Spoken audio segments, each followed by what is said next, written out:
কেন শত শত বছর পরেও আধুনিক জাহাজগুলো এখনো লাল রং ব্যবহার করে? আজকের এই প্রযুক্তির যুগে যেখানে যে কোনো রং ব্যবহার করা সম্ভব, সেখানে লাল রঙই কেন? এই কথা কি কখনো ভেবেছেন? এর উত্তর জানতে হলে আমাদের ফিরে যেতে হবে এমন এক যুগে যখন সমুদ্র ছিল মানুষের সবচেয়ে বড় শত্রু, কিন্তু একমাত্র যাতায়াতের উপায়। কাঠের জাহাজের যুগে সমুদ্রযাত্রা ছিল ধীর, বিপজ্জনক আর অনিশ্চিত। আর সেই সময় জাহাজের সবচেয়ে বড় শত্রু ঝড় ছিল না, ছিল সমুদ্রের নিচে লুকিয়ে থাকা ক্ষুদ্র প্রাণীগুলো। জাহাজ পানিতে নামানোর কিছুদিন পর থেকেই তার গায়ে জমতে শুরু করত শৈবাল, সামুদ্রিক আগাছা এবং হাজার হাজার বার্নাকল। ধীরে ধীরে পুরো জাহাজের নিচের অংশ ভারী হয়ে যেত, গতিও কমে যেত ভয়ঙ্করভাবে। কিন্তু সবচেয়ে ভয়ঙ্কর ছিল শিপওয়ার্ম নামের এক প্রাণী। এটি আসলে এক ধরনের সামুদ্রিক জীব, যা কাঠের জাহাজের গায়ে গর্ত করে ভেতর থেকে খেতে শুরু করত। ভাবুন তো, আপনি সমুদ্রের মাঝখানে আছেন আর আপনার জাহাজকে ধীরে ধীরে খেয়ে ফেলছে অদৃশ্য এক প্রাণী। এই সমস্যাকে বলা হতো বায়োফাউলিং। আর এটি এতটাই ভয়ঙ্কর ছিল যে একটি জাহাজ তার অর্ধেক গতি পর্যন্ত হারিয়ে ফেলতে পারত। যুদ্ধের সময় এর মানে ছিল মৃত্যু, বাণিজ্যের সময় এর মানে ছিল কোটি কোটি টাকার ক্ষতি।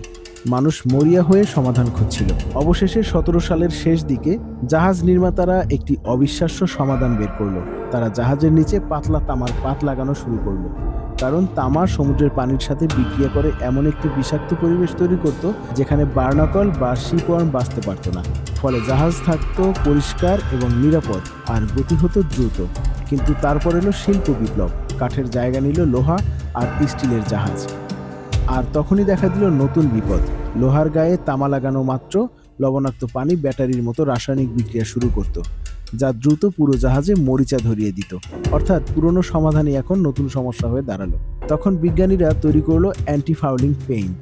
আর এই বিশেষ রঙের প্রধান উপাদান ছিল কপার অক্সাইড, এবং কপার অক্সাইডের স্বাভাবিক রং হলো গাঢ় মরিচা লাল। মানে জাহাজের নিচে লাল রং কোনো স্টাইল ছিল না, এটা ছিল এক ধরনের রাসায়নিক অস্ত্র, একটি বিষাক্ত ঢাল যা সমুদ্রের প্রাণীদের দূরে রাখতো এবং জাহাজকে বাঁচিয়ে রাখত। পৃথিবীর সবচেয়ে আইকনিক জাহাজ ডিজাইন আসলে জন্ম হয়েছিল বাঁচার লড়াই থেকে। আজকের দিনে প্রযুক্তি অনেক এগিয়ে গেছে, এখন যে কোনো রঙের অ্যান্টি-ফাউলিং কোটিং করা সম্ভব। তবুও লাল রং এখনও সবচেয়ে জনপ্রিয়, কারণ এটি শুধু ঐতিহ্য নয়, এটির বাস্তব সুবিধাও আছে। জাহাজের কালো বা সাদা অংশের সঙ্গে লাল তলার তীব্র পার্থক্য ক্রুদের সহজে বুঝতে সাহায্য করে জাহাজটা কতটা পানিতে ডুবে আছে। এটি প্রিমসর লাইন পর্যবেক্ষণেও সহায়তা করে, যা দেখায় জাহাজ নিরাপদভাবে মাল বহন করছে কিনা। অর্থাৎ সেই লাল রং আজও শুধু ইতিহাস নয়, এটি এখনও গুরুত্বপূর্ণ। তাই পরের বার যখন আপনি কোনো বিশাল জাহাজ দেখবেন, তখন শুধু একটি লাল রং দেখবেন না, আপনি দেখবেন 300 বছরের পুরনো এক যুদ্ধের চিহ্ন, মানুষ বনাম সমুদ্রের যুদ্ধ।